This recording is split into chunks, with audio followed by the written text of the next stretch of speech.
Yeah, it's always interesting to hear different points of view.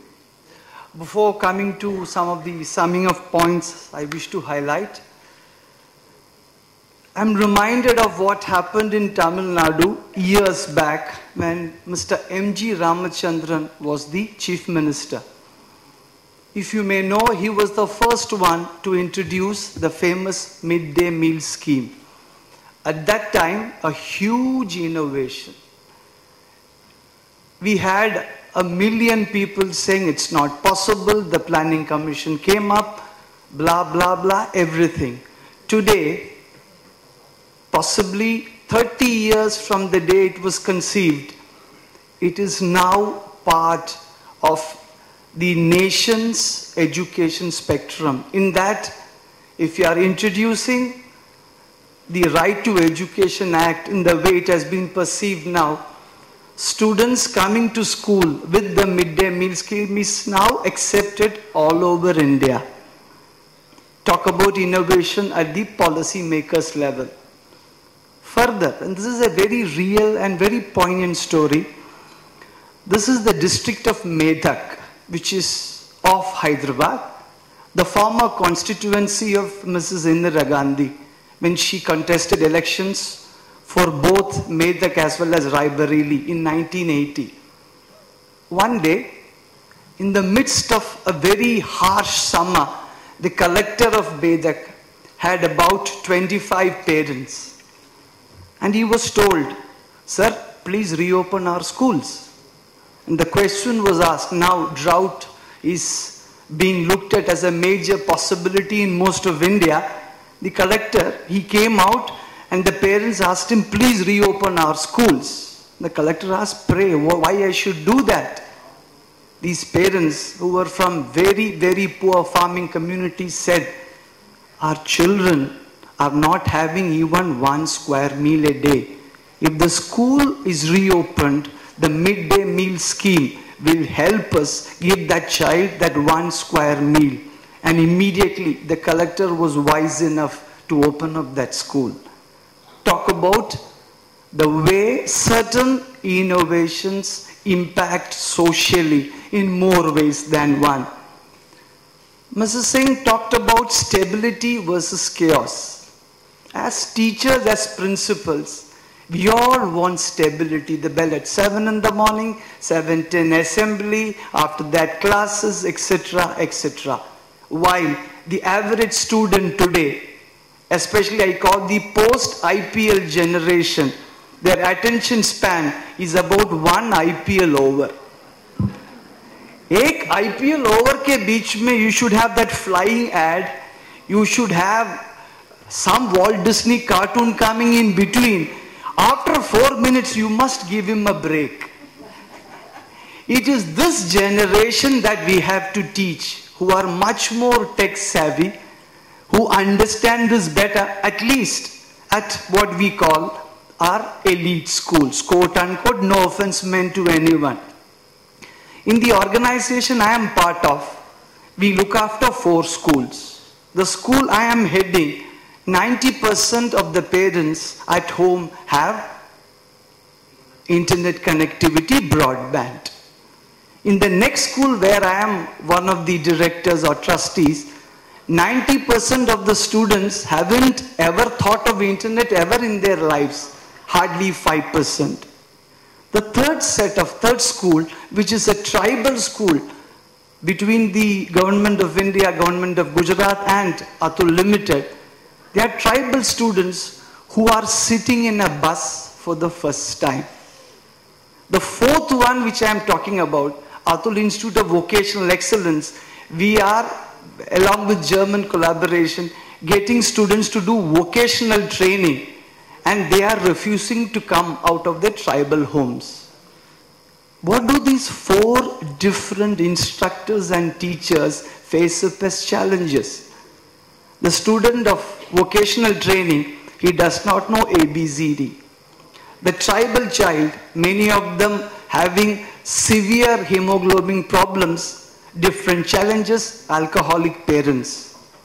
You come to the 3rd school, which is a Gujarati medium school, Parents are not learned, first generation learners, the teacher faces different challenges. And come to what is an elite school, we have helicopter parents. What do? How does the teacher in the midst of all this being pushed around do this, do that, innovation, etc., etc., etc.? Do we ever think about the context in which we look at innovation? Do we look at the way it has to be conceived? And we also want to scale it. We can't do it at a particular place. Virendra Sehwag, when he's batting, sings Kishore Kumar numbers between his boundaries and sixes. He finds it very comforting. Can you copy that innovation in a school? After every period you can have Kishore Kumar numbers. That works for him. Does it work for anyone else? So before we think about innovation, the last innovation, and I blame Newton for it, why did the damn apple fall on his head? If it had not fallen, we would have been saved of even the boson today. Being more serious about it, innovation is a topic where the whole school, the whole institution has to come together. Whether it is digital, whether it is otherwise. Two, the head of the institution or whoever is there must give the teacher the freedom to do it. Because with 12 lakh teachers being short, the B.Ed curriculum being what it is today, the standard of teachers training being what it is today, NCT is struggling with it. There is no use cribbing like one of the previous panelists, one of the previous sessions said, oh, we can't do anything, blame everything for the government. Complete nonsense. We ourselves are part of it. We have to stand here and think about ideas and thoughts at the smallest level. Some things which we can do. Some things which we have succeeded. I'll share with you two which we have succeeded without too much of money being spent. Every child celebrating his birthday has to come in a traditional dress and has to visit two places of worship other than his own and talk about it in the assembly. As usual, initially we had a lot of opposition. Today, it's a much feted innovation. People appreciate it for a lot of things. Children have been to Gurudwaras. There is only one in that region, and they have come back with a lot of ideas. We also introduced Khadi initially once a month. We have made it twice a month. Possible? Then the children started picking up. They walked themselves to Dandi, found out more about what Gandhiji has been doing. Perhaps we require to focus on the innovations which are not the big ticket ones. The tickets which we talk about hugely. And finally, this is something for each one of us to think before I show you that video. The ego in the classroom, the ego of the principal. The biggest challenge to any kind of innovation is we ourselves. We have king-sized egos, especially when the admission season is on. If you are in a good school, Jesus Christ, you can't get the principal on the phone. You can't get anyone around. For every seat, we believe that we can be better off than anyone else. And so is the case. The modern Googled student, in future, if Akash is even 50% of a reality, it will happen that the teacher is saying, who is the President of India? If he or she says, Pranab Mukherjee, immediately the child will Google and say, no ma'am, Pranab Mukherjee will only take oath day after tomorrow, it is still Pratibha Patil. And do we have the courage to accept it in the classroom that yes, the child might point out a mistake? Are we willing to have such a big hit to our ego? And as much as for principals, to accept that many of your younger teachers are much smarter digitally and they'll be able to innovate better. Perhaps these are the thoughts, along with what both the panelists have spoken, would be of interest to us when we talk about innovation, rather than cribbing about NCT, cribbing about B.Ed and the curriculum. We now have the new one, the teacher eligibility test. And yesterday, I was reading in the newspapers, CBSE is introducing formally the assessment process, and one it is written, beneficiary satisfaction. I wonder how they will analyze that. With parents being asked for beneficiary satisfaction, God help us, because we will be jobless faster than what we can predict, because every 3 years you are supposed to be assessed. And who is going to assess you? There are several agencies, many of them corporate focused. That may be time for another seminar for that. Just before I make my last couple of comments, something which, can I have the lights off? Can I have the volume, please? Twinkle, twinkle, little star, how I wonder what you are. Twinkle, twinkle, little star, how I wonder what you are. Samagamadhanisa, sanidamagarisa. Avarohanam. Samagamadhanisa, sanidamagarisa. Appamaudaval so high, like a diamond in the sky. Like a diamond in the sky. Shruti Prashangaladi, Katko. Sagamadani Sani Sagari Sani Damadani Sani Risani Damanida Gamagarisa. Twinkle, twinkle, little star.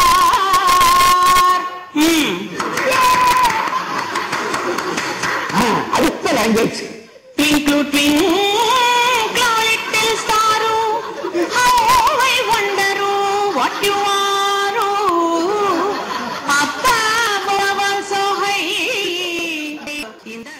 That's right. Okay. Right. We'll have a slight change.